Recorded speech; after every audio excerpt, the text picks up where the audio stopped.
I would like to introduce Mr. Gyanesh Kumar, Head HI Tech Business, GCC LTIMindtree, who will be taking us through a session on the transformation role of Gen AI in the future of BPO. Mr. Gyanesh is a dynamic business leader with over 2 decades of experience spanning global multinationals and entrepreneurial ventures. He specializes in driving digital transformation through emerging technologies such as cloud, SaaS, AI, ML, RPA, blockchain, and more. With a strong foundation in P&L management, global sales, and a large deals win, Gyanesh has led high-impact teams over verticals like travel, BFSI, health tech, and HI tech. His career highlights include scaling a health tech startup to 10K plus clients in the very first year, leading enterprise product portfolios at Mindtech, VisionNet, and Mar Labs, and consistently delivering results for Fortune 500 clients.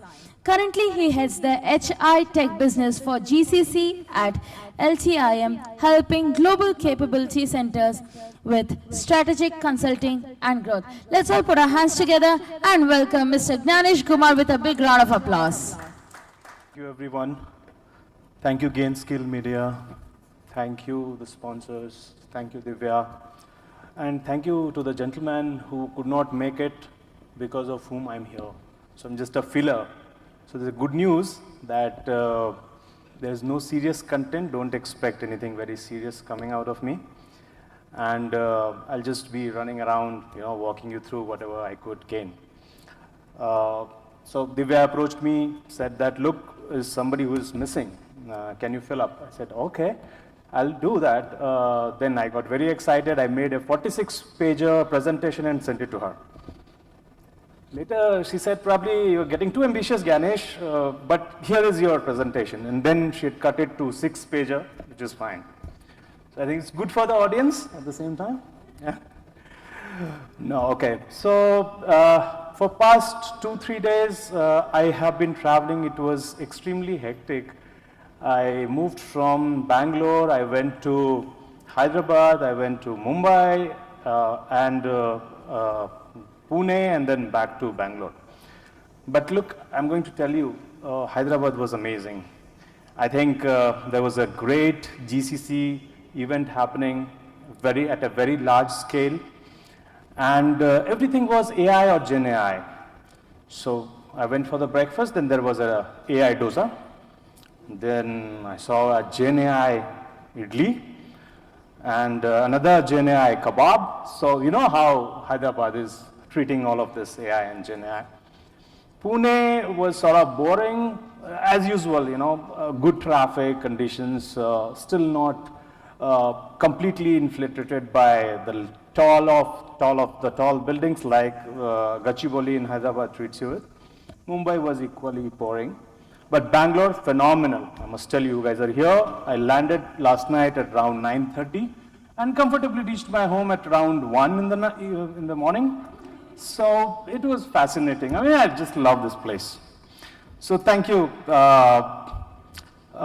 So let us get to some of these stuff that they left to me to discuss. So I'll start with agentic AI. So, I mean, this is something which is making waves all around, agentic AI. Mr. Bill Gates is talking about it, other leaders are talking about it. I recently heard Bill Gates saying that, agentic AI is the next transformational thing that is going to happen to all of us. He's saying SaaS is dead, probably. Mark Benioff took it seriously. First, he said, boss, you're talking about co-pilots and things. I don't think it is coming even at par with what you're talking. But later, probably, he understood, against whom he's making these comments and how the markets will treat it. So probably he tells in the next statement that, okay, the boss is right. Then comes Mr. Elon Musk. So I don't know what is written here. If any of you can understand just the way Elon Musk speaks, I mean, we can understand it outside. And then Jeff Bezos, of course, he's saying it's going to mature. I know he's still working on his capacity of GPUs. he's trying to add 1 million GPUs to outperform the competition, but probably, yes, that's where he is.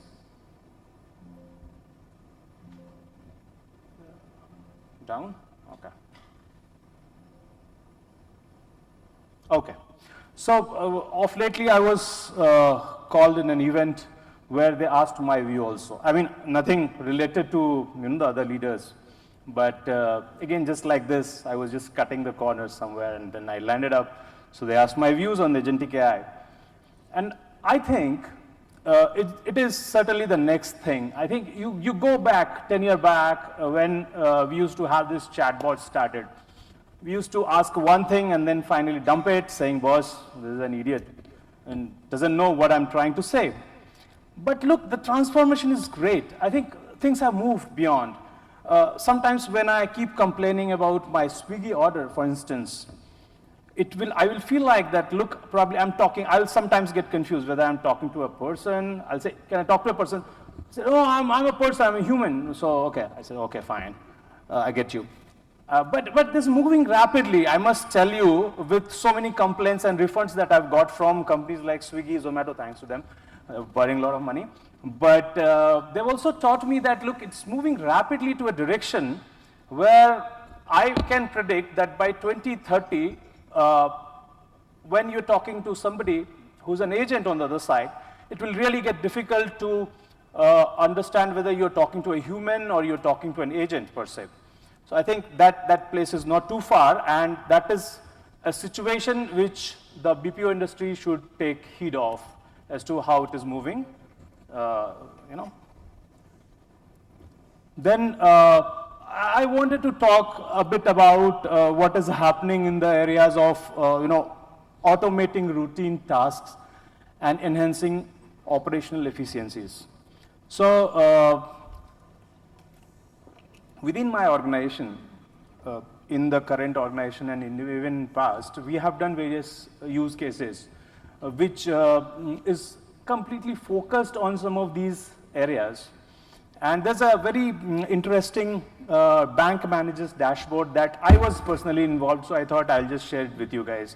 So there was a requirement coming in from a very large bank, I think top 10 banks globally. And the problem statement was, look, as a branch manager of the bank, we would like to understand the spend pattern of our customers so that we can pitch them with the right products and stuff. So we prepared some of those data, we prepared some of those data lakes, we brought some of those data at a place, and then we started looking at the pattern of spend. So let's say on 30th, the salary gets credited. My salary comes on 5th, but okay. So on 38th, the salary gets credited, and the person starts spending it. Now, she sends it to her loan, she sends it to her credit card, she spends in different ways. We accumulated all of these data, and we had put it on the bank manager's dashboard just for him to see and analyze where these expenditures are going. And then, understanding that, the bank manager can pitch for respective product. Let's say if he sees that the person is spending on one of his competitors' credit card, he would go and pitch him a better credit card and loan instruments and things like that. So this was an interesting use case I thought I'll quickly share with you. And then there are a lot of those operational efficiency stuff, which is, of course, all of you know, which is KYC. We're doing KYC. There's even in US or be it in India, there's a federal mandates in the US where you have to undergo, all your customer has to undergo KYC. And all of us invariably keep getting those KYC message every day. My father gets it every day. He calls me and tells me, what is this? Do something. I try it, but probably yes. So we're trying to solve those issues as well. Then loan processing and stuff where things are moving much faster than before. When I was young, I started my career with a bank, and I was a loan agent. It was very difficult. I had almost 20, 30 pager, which I used to take to the customer. Many a times the loan would not get sanctioned and things like that, but it's very fast now, in a click of a mouse, you input data, there's a machine at the back end which processes it, there's OCR, OMR, all in the place. So many actors supporting all of this.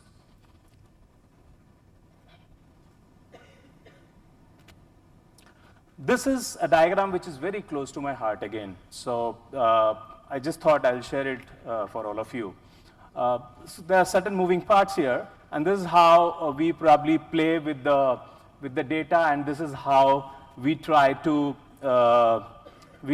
assemble the data at a place and then make it send it for visualization.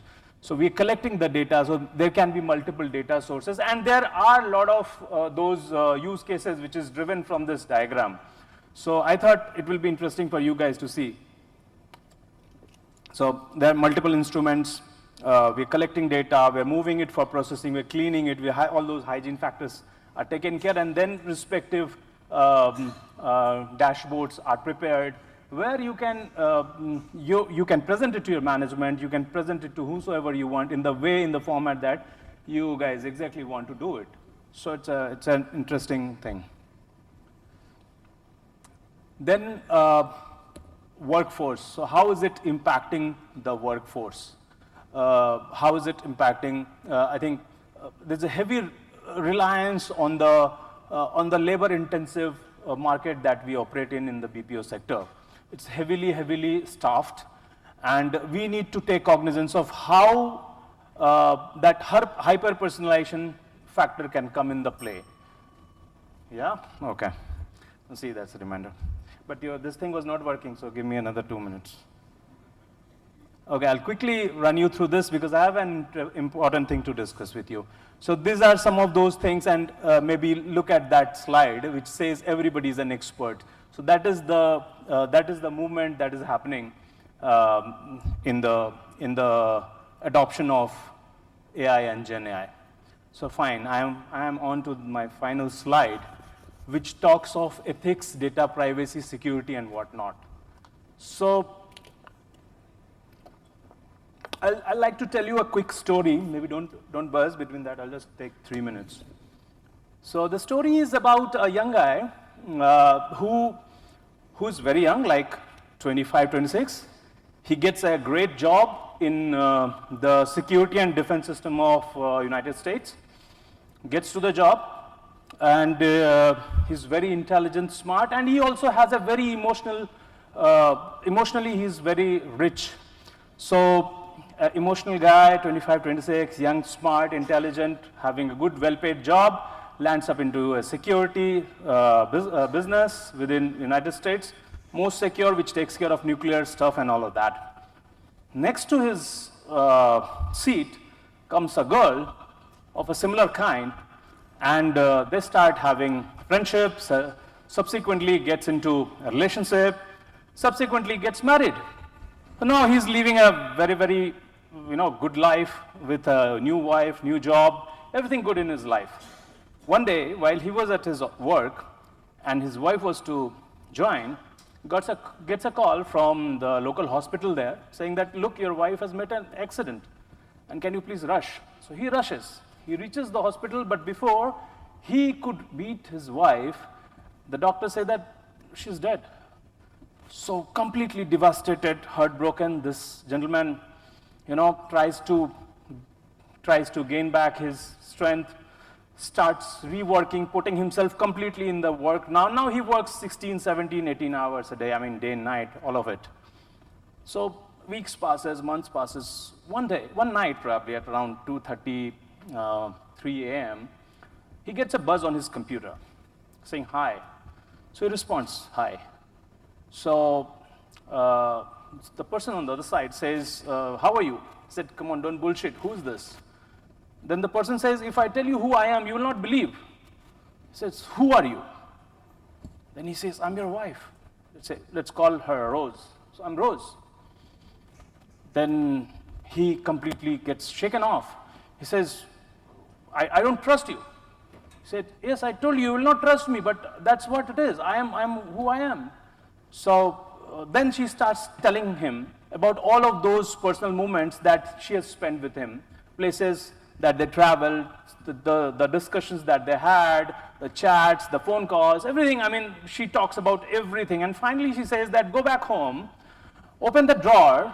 Within that drawer you'll find a suit which you have not seen, and I bought it for you. I thought I'll give it to you when I meet you that day.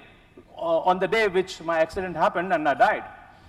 He rushes home, he picks up, opens that cupboard, and he finds that suit. Now there's no reason he can't believe this.